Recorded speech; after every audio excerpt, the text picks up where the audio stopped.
সময় হইল বড় শিক্ষক, সব দিবে শিখাইয়া। সুখের জীবন থাকবে না রে, দেখবে না কেউ চাইয়া।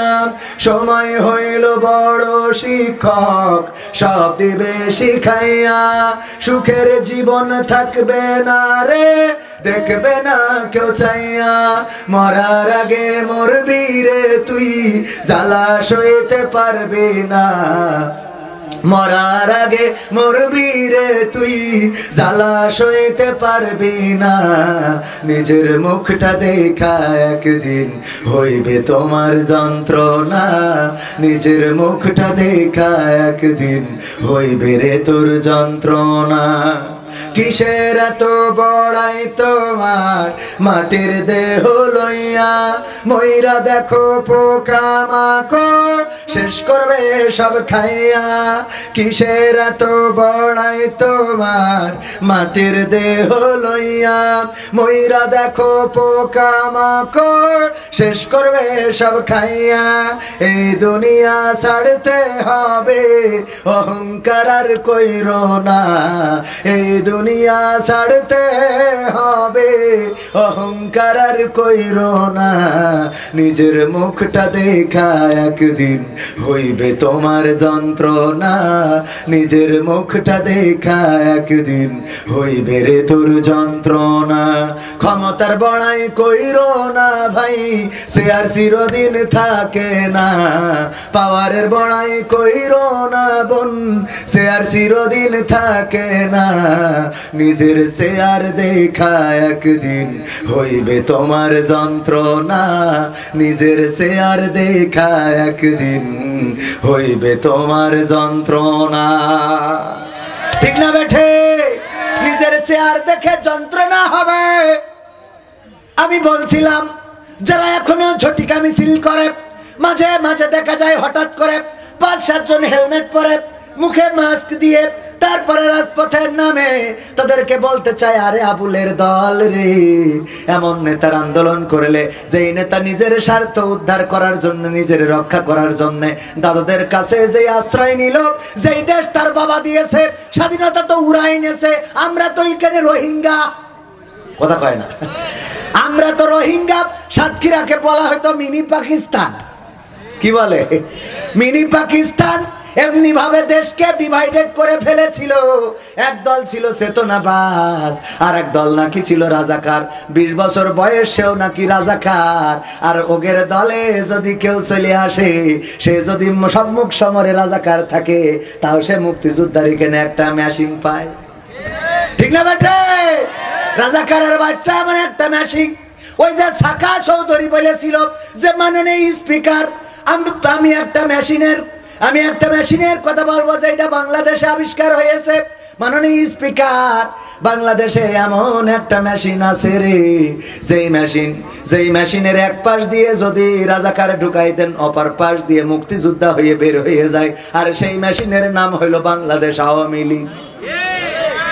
ঠিক না ঠিক? এক পাশ দিয়ে ঢুকাইলে আর এক পাশ দিয়ে মুক্তিযোদ্ধা হয়ে যায়। রাজাকার ঢোকে, মুক্তিযোদ্ধা হয়ে বেরোয়। আর এই দল থেকে যদি কেউ বেরিয়ে যায়, তোরা আমাদের স্বাধীনতার ঘোষক রাষ্ট্রপতি, সাবেক সফল রাষ্ট্রপতি জিয়াউর রহমানকে পর্যন্ত তার স্বাধীনতার ঘোষক হিসাবে স্বীকৃত দেয় নাই, বরং তার দেওয়া রাষ্ট্রীয় অনেক পদক পর্যন্ত কেড়ে নিয়েছিল। বলেন ঠিক কিনা? নিয়েছে না? নাই নাই? কত মুক্তিযোদ্ধার সন্তানদের ভুয়া মুক্তিযোদ্ধা সার্টিফিকেটে চাকরি পেয়েছে, অথচ তারেক জিয়া আর ওই যে জিয়াউর রহমানের স্ত্রী বেগম জিয়া দুইজনকে এত নির্যাতন করেছে। একটা তো দেশ ছাড়া করেছে, আর একটা দেশে রেখেছে, কিন্তু এমন অবস্থায় যে বাড়ির সামনে বালুর টিরা, কথা কয় না, ওই বালুর টিরাক যারা সরাইতে পারে নাই 16 বছরে, ওরা আবার এখন এসে বড় বড় কথা কয় ওরা হইল দাদাদের দালাল। কথা কয় না? 16 বছর সরাতে পারে নাই, এখন আবার বড় বড় কথা, এই বড় বড় কথা যারা বলে ওরা প্রকৃত অর্থে জাতীয়তাবাদী দল করে না, ওরা জাতীয়তাবাদী দলের লোক নয়, ওরা হলো দাদাদের সুরে কথা কয়। কারণ ছাত্র আন্দোলন করে নির্বাচনের জন্যই এই আন্দোলন, এই দেশে নির্বাচন করে সরকার প্রতিষ্ঠিত হবে। বাংলাদেশের মানুষ জাতীয়তাবাদী দলকে যদি সাপোর্ট করে অবশ্যই তারা সরকার গঠন করবে। কিন্তু এত অধৈর্য হয়ে যাচ্ছাও কারণটা কি? কারণ হলো দাদারা শিখাই দিয়েছে। যদি দেশের প্রধানমন্ত্রী বানাইতে হয় এখন বিএনপির তারেক জিয়ার দরকার আছে না নাই? তো তারেক জিয়ার দেশে আনা লাগবে না? তো দেশেই নেনি তারপরে নির্বাচন দেবো, কথা কয় না।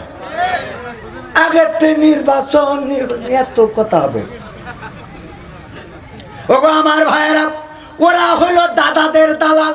প্রকৃত অর্থে যারা তারা বলছে না মাল পেয়েছে আর মাল খেয়েছে, এই জন্য ছাত্র আন্দোলনকে তথাকথিত বলে ফেলে। অথচ এই ছাত্র আন্দোলনে কত পরিবার আজকে আপনার ডানে বামে খোঁজ নেন। 16টা বছর কত নির্যাতনের শিকার করেছে, কত জাতীয়তাবাদী দলের, ছাত্র দলের, যুব দলের নেতারা পর্যন্ত ঢাকায় রিক্সা চালিয়েছে, বলেন ঠিক কিনা? তাদেরকে মুক্ত করেছে ছাত্ররা। তাদের এই আন্দোলনকে ছোট করে দেখা যাবে? ডক্টর ইউনূস এমন একজন খেলোয়াড়, জাতিসংঘের মহাসচিবকে বাংলাদেশে এনেছে, শুধু না বরং তারে নিয়ে গেছে রোহিঙ্গাদের ওখানে। সেখানেই শেষ না, বলছে তুমি যাই হও হও, আমাদের পাঞ্জাবি গায়ে দোয়া লাগবে। পাঞ্জাবি তো গায়ে দোয়াইছে দিয়াইছে, আবার তারে রোজা রাখাই ছেড়ে বলছে তুই হিন্দু মিন্দু যাই হোস, রোজা রাখা লাগবে। ঠিক না বেটে? রোজা রাখায় ইফতারও করাইছে। এই হলো ডক্টর ইউনূস। চাইনায় গিয়েছে দেশের জন্য, আবার এখন কাতারে রয়েছে দেশের জন্য। যেমন জিয়াউর রহমান, তিনি যখন রাষ্ট্র ক্ষমতা পেয়েছিলেন আমরা তো তখন জন্মগ্রহণও করি নাই, তবে ইতিহাসে পড়েছি তিনি ছিলেন একমাত্র এই বাংলাদেশের কল্যাণকামী। মালয়েশিয়ার প্রেসিডেন্ট মাহাথির মোহাম্মদ, মালয়েশিয়ার সাবেক প্রধানমন্ত্রী, দাবি জানিয়েছিলেন ওগো জিয়াউর রহমান, বাংলাদেশ থেকে কিছু লোক আমাদেরকে দাও, আমরা নাগরিকত্ব দেব, মালয়েশিয়ার নাগরিকত্ব দিয়ে আমরা এই দেশে রাখবো। তারা আমাদের দেশে, আমাদের এখানে ভোটার হয়ে থাকবে, আমাদের দেশের রাজনীতি, আমাদের দেশের অর্থনীতিতে তারা অংশগ্রহণ করবে। জিয়াউর রহমান এমন একজন নেতা ছিল, তিনি বলেছিলেন আমি তো বাংলাদেশকে মালয়েশিয়া বানাবো, সুতরাং আমার দেশের মানুষদেরকে আমি মালয়েশিয়ায় পাঠাবো না। তোমাদের ওই পাম বাগানে সাপ থাকে, বিচ্ছু থাকে, ওইগুলো আমাদের জনগণের কামড় দেবে, মারা যাবে। আমি আমার জনগণকে এমন বানাবো যে আমাদের জনগণের মালয়েশিয়ায় যাওয়া লাগবে না। এই একজন ছিল জিয়াউর রহমান। আর বর্তমান তার উত্তরসূরি হিসাবে বলা যায় এসেছে ডক্টর ইউনূস, যিনি সবকিছুকে উপেক্ষা করে বাংলাদেশের স্বার্থ রক্ষার জন্য সব রকম কষ্ট করে যাচ্ছে, বলেন ঠিক কিনা? ওগো আমার ভাইয়েরা, তাইলে আমার সেই গানে ফিরে আসি, কারণ আমি আকর্ষণ এত ওয়াজ করলে হবে।